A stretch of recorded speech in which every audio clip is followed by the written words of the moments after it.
Hey guys! So, yeah, this is back for a few reasons actually.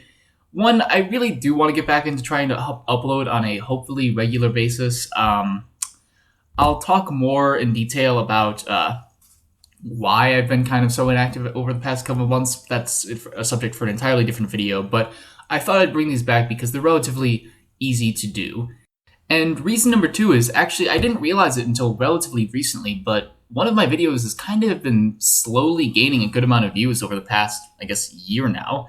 That being the very first audio inquiry I did, where I talked about Avatar and the most powerful element, in my opinion. And I decided that I kind of wanted to do a follow up video to that, in part because I just kind of blatted on the first time around for about 10 minutes, mostly just talking off the cuff.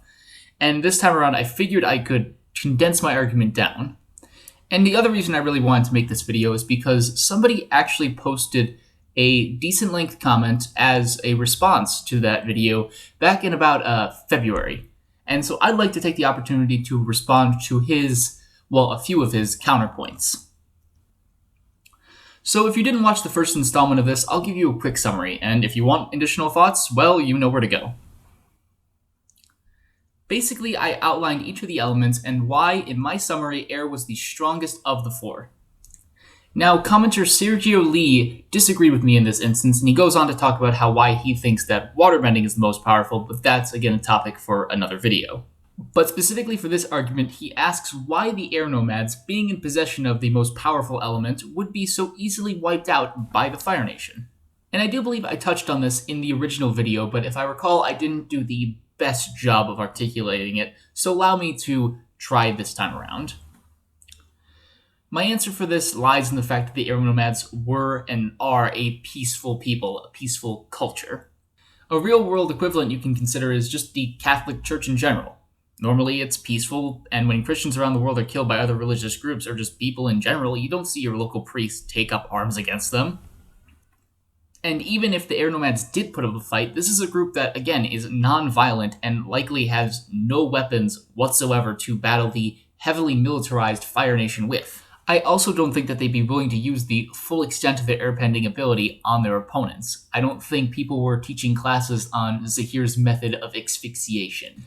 This all plays into my argument that I believe the reason the air nomads are so peaceful is because they are potentially so dangerous. I think the earliest airbenders also saw this danger and therefore established these temples and this philosophy of peace as a way to handicap both themselves and future generations, instilling the idea of pacifism and defensive airbending within every new airbender. My stance on this is also somewhat backed up by the Avatar wiki, although take that as you will. It says, quote, "Airbenders can overwhelm many opponents at once with large and powerful attacks that could prove fatal.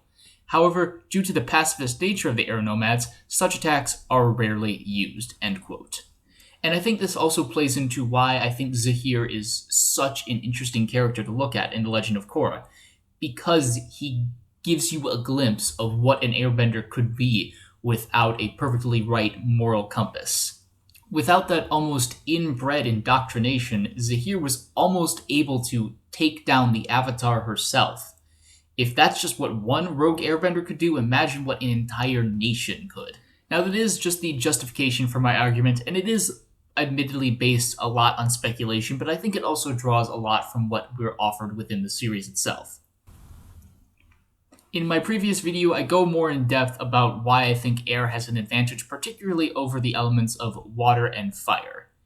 If you want the Sparks Note version, basically, many airbenders equals giant vacuum, and spoiler alert, fire needs oxygen to get started, and water boils in a vacuum.